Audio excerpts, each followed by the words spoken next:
Thank you, Mr. Deputy Speaker, and I wish to associate myself entirely with all of the comments that my two colleagues have just made from either side of this House. I wonder, Mr. Deputy Speaker, what it says about our ability to function as a body which makes and reviews legislation, that such a significant piece of legislation dealing with such a major social problem can lie on the statute book for 50 years without review or amendment. All the more incredible when we consider that by any conceivable measure it has been an abject failure in trying to achieve what it set out to achieve. As we have just heard, back in 1971, 1% of the British population said that they used the drugs which the MDA would go on to criminalise. Today, that figure is 34%. We are facing the biggest social policy catastrophe of our generation.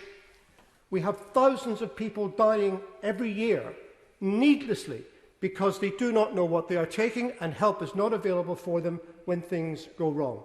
We have tens of thousands of people every year who get a criminal record at the way in which we try and tackle this problem. And there are hundreds of thousands of people, if not millions of people, living in communities up and down this land whose lives are blighted, not just by the misery of people dependent on those drugs in those communities, but by the brutal violence which is used by organised crime to enforce their regulation and supply of these products. By any measure, this policy ought to be reviewed, this legislation ought to be reviewed. But of course it's worse than that, Mr. Deputy Speaker. It's not just the fact that the legislation hasn't been able to do what it wanted to do. It's worse than that because the legislation is now an active cause of the problem, because the entire area is looked at not as one of public health or well-being, but as one of criminal activity.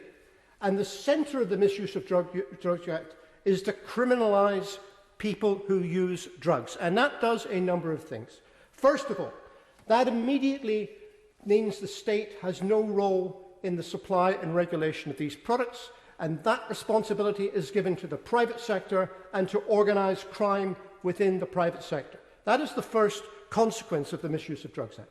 The second is that if people are getting into trouble and need medical help because of their substance addiction, many of our health and social care staff working in our public agencies are unable or unwilling to put themselves at risk of criminal prosecution by offering that help.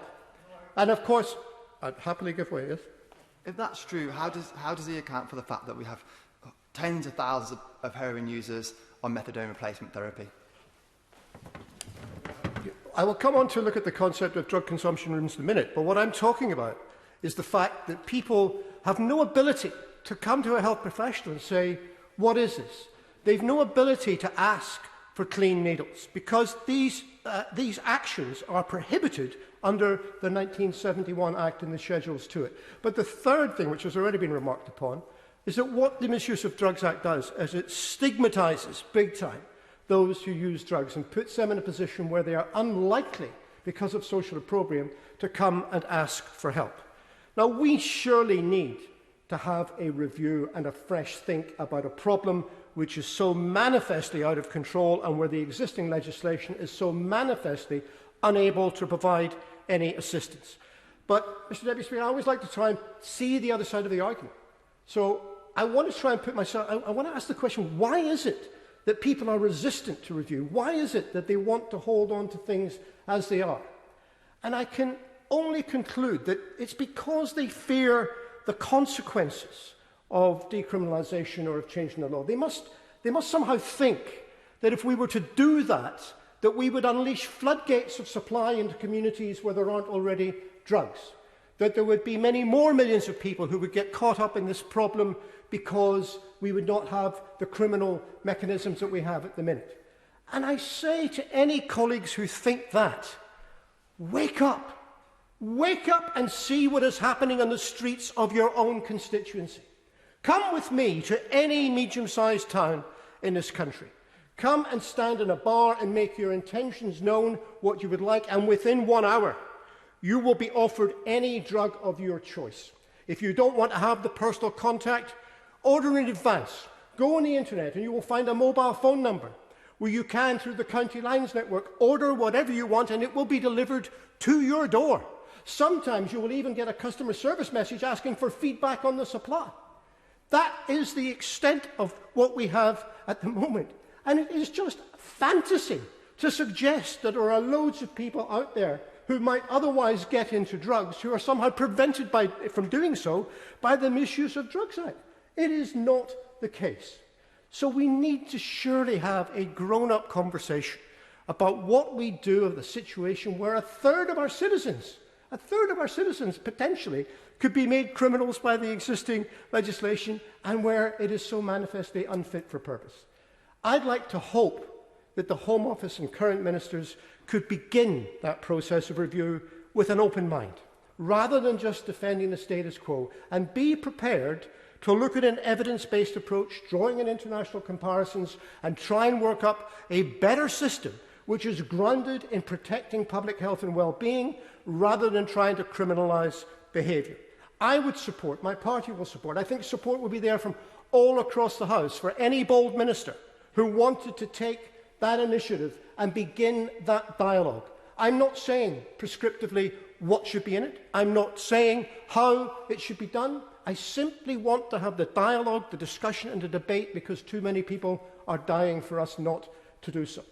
But while we are doing that, there are some immediate things that we ought to do. And I want to just turn for a moment to the question of drug consumption rooms, probably better called overdose prevention centres. These are medical facilities, and I have been in them and seen them working in Portugal, in Germany, and in Canada. These are facilities where someone who is using drugs can go and can use their own drugs under medical supervision in a medical facility. This isn't going to make the overall problem any better, but what this will do is drive a focus into the very sharp end of the problem, the point at which people are dying.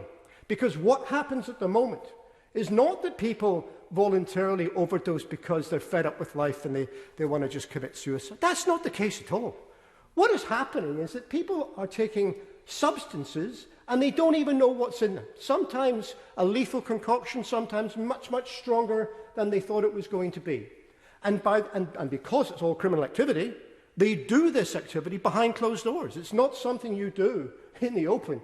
You have to do it behind closed doors. And by the time you realize you have a problem, by the time you can't breathe or you have your heart attack or you need medical help, it is too late to call for assistance. So for the limited number of people in those circumstances, being able to fulfill their immediate addiction under medical supervision would literally be a lifesaver.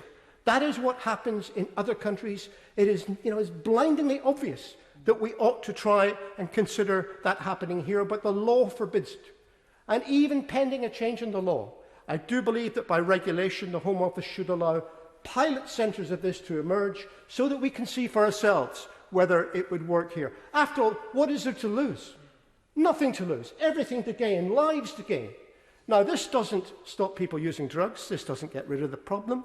This doesn't make people, get their life back together. It doesn't get people the medical help they might need, the social services help they might need. It doesn't get them a job if they haven't got one. Of course it doesn't. But it keeps them alive long enough so that those interventions can then take place further down the line. And you cannot give help to a dead person. So that is why it is so vital that we have a sensible discussion about these drug consumption rooms and supervised facilities. And the Scottish Government stands ready and has been pressing the Home Office to allow them to go ahead and do this in Glasgow. Which brings me to the final point. I know you wanted people not to go on too long, Mr. Deputy Speaker. So the final point I want to talk about is this, and that is the interrelationship between the devolution of political authority and administrative action in the United Kingdom and this particular problem. Because we have a bit of a disjuncture in that the whole criminal framework, the 1971 Act and others, is a reserved matter here for Westminster, which sets the problem, if you like. But dealing with the consequences of that, the health and social care and the economic fallout from that policy is a matter for the devolved administrations. And it would seem to me a matter of ultimate sense, not getting into the arguments about Scottish independence or whatever. It would just be a matter of grown-up policy to have the same part of government responsible for the regulation as is responsible for mopping up the consequences of the problem. And that's why I think when the time comes, we need to urgently look at devolution of the controls currently in place in the 71 Act and whatever replaces it, to go to the devolved administrations and to be located within a health and social care context which is already devolved. Now, in advance of that, and I asked the Minister, I've spoken with the Minister several times on this matter, and I trust that he is thoughtful on the matter. I do think he is prepared to consider other points of view. I think he's prepared to consider evidence, but I think he feels himself mightily constrained by tradition, convention, and perhaps by political pressure elsewhere. I say to him, though, he has received a letter now from the Drugs Minister in Scotland, Angela Constance, asking for a four-nation summit to consider, amongst other things, working on a pilot basis to establish these types of medical facilities. And I hope very much that in his remarks today he will confirm that he's taking a positive reaction to that response and that he is prepared, if we can't change things overnight across the whole of the United Kingdom, let us employ the apparatus of devolution to allow one part of the United Kingdom to go beyond where other parts perhaps are willing to go at the minute, and to collate the evidence, to point a way to the future which could then lead to best practice being adopted throughout the entire place. We have a responsibility not to continue to stick our heads on the sands in this matter. It's been a collective exercise of ignoring the blinding obvious for far too long. And I appeal to colleagues, we're not having a vote today, but I appeal to colleagues to do what they can through the various structures of this place and within their political parties, because this should not be a matter that divides us on party grounds. To consider the question about why we need a review after this half-century, why things are so clearly wrong that we must do something. And we cannot continue to stick our head in our sands and pretend that things are okay. Now, the moment 50 years after the passage of this Act, is the time to admit that it isn't working and to do better. And the citizens of this country deserve it.